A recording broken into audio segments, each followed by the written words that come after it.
교회 공동체는 모여야 합니다. 그렇죠? 매우 중요한 일, 그것은 모이는 것입니다. 히브리서 10장 25절 말씀을 기억하시죠? 어떤 사람들의 습관처럼 우리는 모이기를 그만하지 말고 서로 격려하여 그 날이 가까워 오는 것을 볼수록 더욱 힘써 모이십시오. 예수 그리스도의 다시 오시는 그날이 가까움을 볼수록 우리는 더 힘써 모여야 하는 것이죠. 그런데 모이는 것 그 자체보다 더 중요한 것이 있어요. 그렇죠? 무엇입니까? 모여서 무엇을 하느냐라는 것이에요. 모임이 유익이 되기도 하고 반대로 모임이 무익하거나 해가 될 수도 있다는 거예요. 쉽게 말하면 우리의 일상 속에서 그걸 경험하시잖아요. 자, 가족 모임이 있습니다. 가족은 열심히 모여야 할까요? 아니면 모이지 말아야 할까요? 할 수만 있으면 모여야죠. 만나야죠. 교제해야죠. 그런데 여러분 아시는 것처럼 어떤 가족 모임은 무척이나 유익이 되고 천국을 누리는 것 같은 그런 경험도 하시지만 어때요? 또 반대로 어떤 때의 가족 모임은 야, 이거 우리 왜 만났어? 차라리 안 만나고 안 모이는 게 훨씬 낫었겠다라고 할 정도로 어떨 때는 마치 지옥을 경험하는 것 같은 그런 경험도 있으실 거예요. 뭐 가족 모임만 그런 게 아니죠. 뭐 친구 모임도 그렇고 동창 모임도 그렇고 이웃들과의 모임도 그렇고 그래요. 모이는 건 좋아요. 열심히 모여야 해요. 그런데 더 중요한 건 그 모임에서 뭘 어떻게 하느냐라는 거. 교회도 그렇게 크게 다르지 않다라는 것이죠. 말씀드린 것처럼 교회는 열심히 모여요. 그래서 예전에는 제가 청년 때만 해도 저도 우리 장로님들, 권사님들에 비하면 한참 젊은 세대인데도 불구하고 딴소리입니다만 지난주 어떤 분이 교회 방문하셔가지고 물어보시다가 아우 목사님이 젊으시네요. 그래서 저도 먹을 만큼 먹었는데 이 젊다는 소리를 언제까지 들어야 되나 싶은 아무튼 그냥 젊음에도 불구하고 그러니까 자꾸 이제 30년 전 벌써 막 이제 그 전 얘기를 말씀을 드리게 되는데 어쨌든 그 80년대 90년대는 저부터도 매일 새벽기도 나갔어요. 젊은데도. 근데 많았어요. 저만 그런 게 아니라 그 당시 젊은데도 새벽기도 나가고 수요기도 나가고 금요기도 나가고 뭐 예전에는 정말 그 교회에서 부흥회 같은 거 하면 예전에도 자율학습, 타율학습이죠. 강제로 시키는. 근데 이름은 자율학습이었지만 선생님한테 부흥회 저 가야 되는데요. 이 미쳤나? 이게 엎드려 그래가지고 빠따 막 맞고 이제 제가 맞았으니까 다녀오겠습니다 하고 갈 정도로 그랬다는 뭐 제가 특별한 게 아니라 많은 그런 경험들이 있습니다. 제 친구나 그 동료들 엄청 열심히 모였어요. 모여야 중요한 것이. 그런데 더 중요한 것은 모여가지고 도대체 무엇을 누구에게 어떻게 예배면 예배고 예배면 당연히 유익하지. 예배면 당연히 하나님께 예배하고 하나님의 은혜를 경험한 거 아니야? 기도회면 기도회지. 다 예수 그리스도의 이름으로 모여서 예수 그리스도의 이름으로 하나님께 성령님을 의지하여 간구하여 기도 응답을 체험하는 것이 기도회지. 다른 예배, 유익이 되지 않는 기도회가 있는가? 있을 수 있다라는 거예요. 특별히 예배만 보아도 그렇죠. 지금 여러분에게 있어서 이 예배가 유익한 예배가 되고 계십니까? 소위 이제 유익이라는 거 세상적 표현으로 한다면 이것도 이분법적 가르는 것이 그렇게 좋지는 않은데 그냥 일상적으로 우리가 통용하는 언어로서 은혜가 되십니까? 라는 거예요. 그럴 수 있다라는 거예요. 무엇이 이것을 가를까요? 바른 예배를 드릴 때. 바른 예배란 성부, 성자, 성령, 성삼위 하나님께만 집중하고 내 힘, 내 정성, 내 마음 뜻을 다하여 그분을 찬송하는 일. 우리 아까 하늘건물도 찬양대 찬양할 것처럼 정말 목이 터져라, 가슴이 터져라, 십자가의 그 사랑과 하나님의 사랑을 소리 높여 외치는 그런 예배. 이것이 바로 바른 예배이고 이것을 통해서 우리는 하나님께서 내리시는 엄청난 큰 유익과 기쁨과 감격과 환희를 누리게 되는 것이죠. 그런데 같은 예배인데 성삼위 하나님께 집중하기보다는 우리 그런 표현 자주 쓰잖아요. 몸은 여기 있는데 생각과 마음은 이미 여기를 막 떠돈다든지 아직도 여전히 집에 있다든지 아니면 내가 해야 할 일이라든지 또 여러 가지 이런 일 저런 일 아픈 일 고통스러운 이런 일이 있다면 어떻게 될까요? 그것은 그 예배는 바르지 못한 예배가 될 것이고 우리에게 유익을 떠나서 심지어는 해로울 수 있다라는 것입니다. 우리 이거 기억해야 합니다. 열심히 모이자. 그러나 그 모임이 바른 모임이 될 수 있도록 우리가 그 모임에서 마땅히 해야 할 바를 행하자라는 것 꼭 기억하셨으면 좋겠어요. 오늘날 우리 예배의 모형이 되는 신약 시대의 교회 예배는 크게 두 가지 예전으로 이루어졌죠. 행해졌습니다. 첫 번째는 말씀의 예전입니다. 말씀의 예전이 무엇이겠어요? 네. 예수 그리스도의 구원과 관련된 구약의 두루마리들을 펼쳐서 읽어주고 그리고 예수님의 말씀을 또한 거기서 더해 들려주고 예수 그리스도의 십자가와 부활의 사건을 설명하는 것. 그것이 말씀의 예전이에요. 사도 베드로도 그런 설교가 우리 사도행전에 실려 있고 사도 바울의 설교도 또 역시 사도행전에 실려 있는 것을 보게 됩니다. 이것이 바로 말씀의 예전, 구약의 말씀을 통하여 예수 그리스도를 보게 하고 그 예수 그리스도가 바로 우리가 만난 예수 그리스도임을 선포하는 것. 이것이 말씀의 예전이죠. 두 번째 예전은 바로 성만찬, 성찬의 예전이라는 것이죠. 사도행전 2장 46절 말씀에 신약교회 성도들은 날마다 마음을 같이하여 성전에 모이기를 힘썼고 집에서 떡을 뗐다라고 했는데 이 집에서 떡을 뗐다라는 말이 바로 성찬의 예전을 의미하죠. 그런데 오늘 사도 바울은 우리가 말씀에서 읽은 것처럼 이 성찬 예전에 대해서 고린도 교회 성도들을 칭찬하지 않는다라는 말인데 질책한다는 말이거든요. 질책하고 있어요. 예수 그리스도의 이름으로 모여서 하는 이 성찬식이 앞에서 설명드린 것처럼 유익이 되기보다 그들 한 사람 한 사람과 그들의 공동체에 오히려 해가 되었기 때문에 사도 바울은 이렇게 이야기하고 있는 것이죠.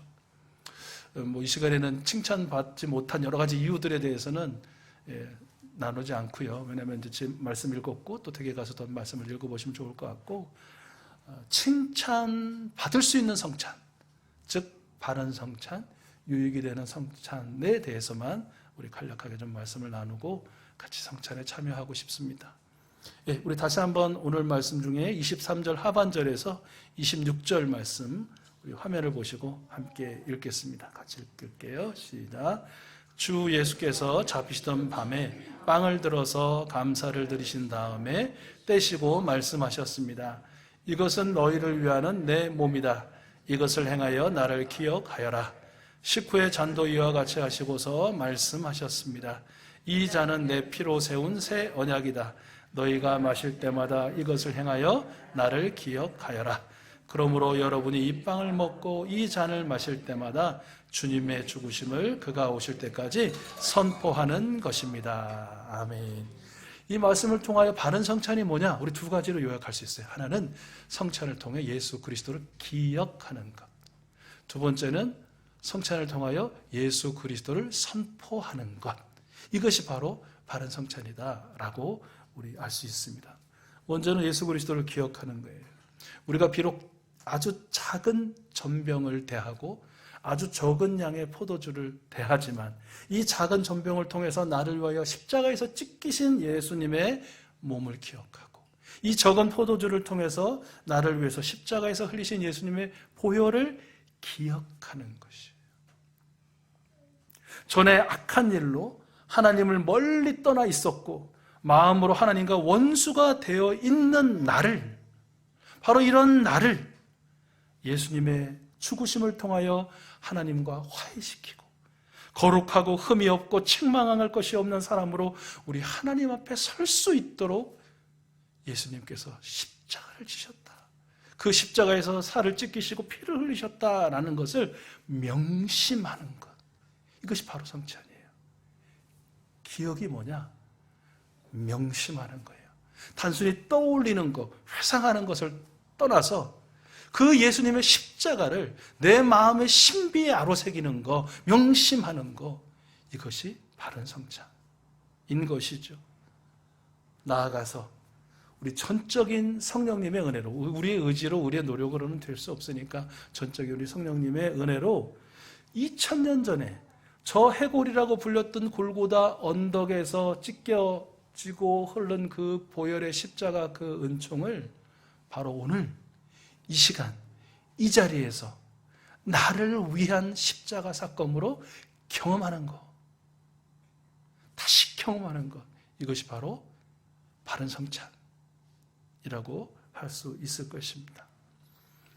바라고 소원하기는 우리 모든 익숙 가족들, 우리 예배자들이 예수 그리스도의 십자가 기억하고 그 십자가의 사랑을, 은혜를 명심하고 그 십자가의 사건을 바로 오늘 나를 위한 사건으로 경험하시는 우리 바른 성찬의 주인공들 되시기를 축복합니다.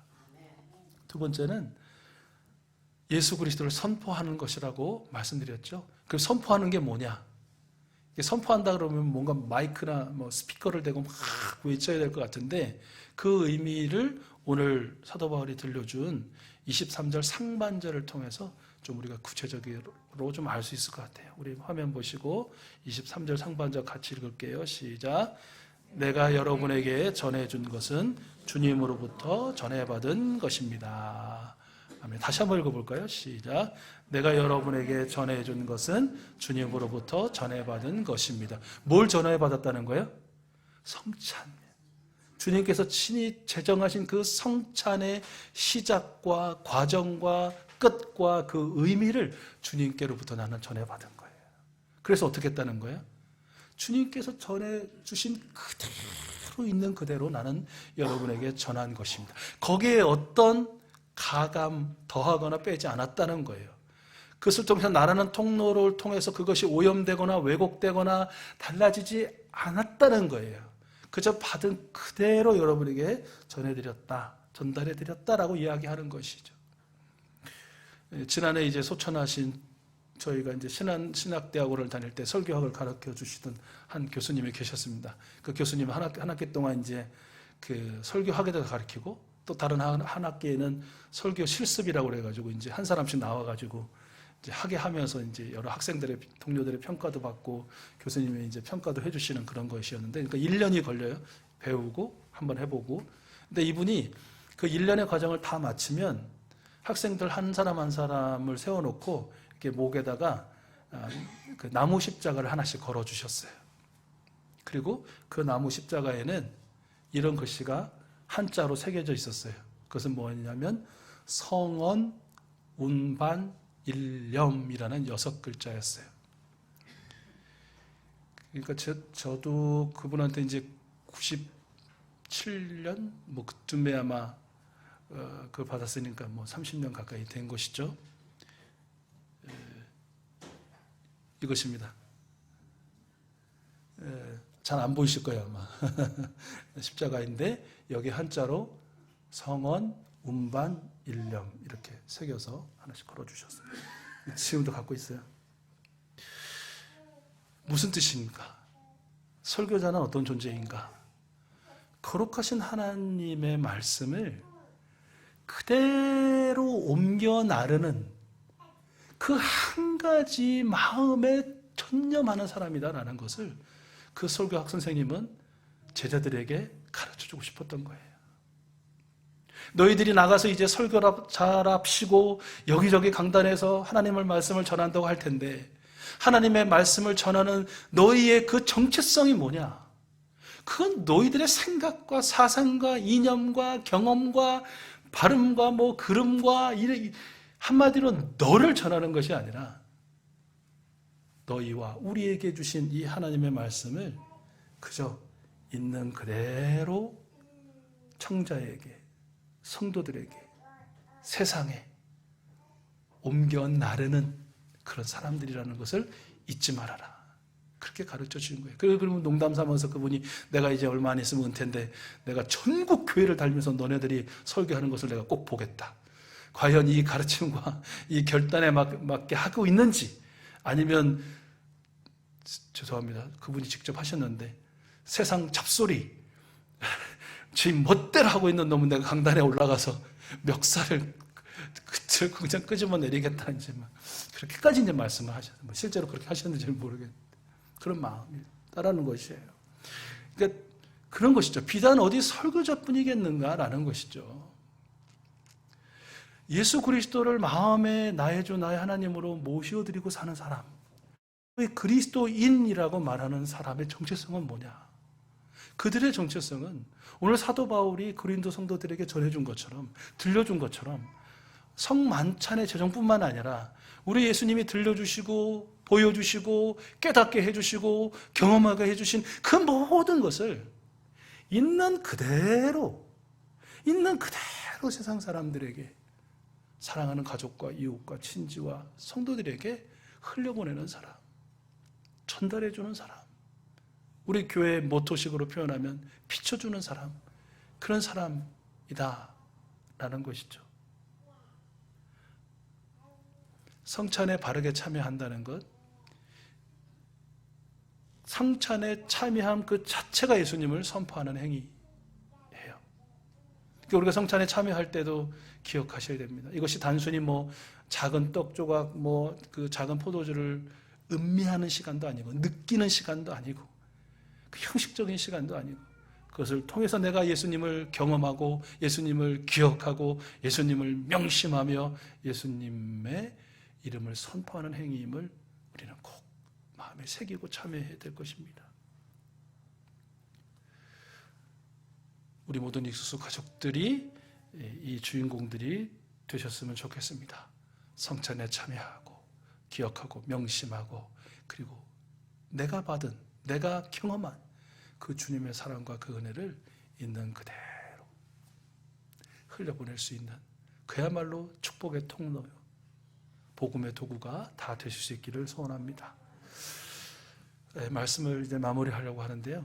어떻습니까? 어떤 면에서 보면 아주 심각하게 왜곡된 교회상이 우리나라의 교회 전부인 것처럼 그렇게 세상에 비춰지는 그런 시대 아닙니까? 어떻게 보면 사실 믿지 않는 교회 밖 사람들은 교회 일에 그렇게 관심이 크지 않은 게 아니라 없어요. 교회에서 뭘 잘해도 관심이 없고, 교회가 그렇게 뭘 크게 못해도 관심이 없어요. 잘 드러나지가 않으니까. 뭐 어디 뭐 교회에서 뭐 한다고 막 뭐 보도를 해줍니까? 뭘 하면 안 해요. 그러니까 안 하니까 그냥 모르는 거예요. 마찬가지예요. 교회 뭐 세습을 해도 뭐 교회 갖고 싸우고 막 해도 사실은 이게 알려지지가 않으니까 몰라요. 그러니까 관심이 없어요. 그런데 유독 요즘은 사람들이 교회에 관심이 많아요. 왜요? 보여지거든요. 아주 크게 들려지거든요. 너무나 자주 접하게 되거든요. TV나 뭐 유튜브나 이런 것들을 통해서. 그래서 묻고 있는 거예요.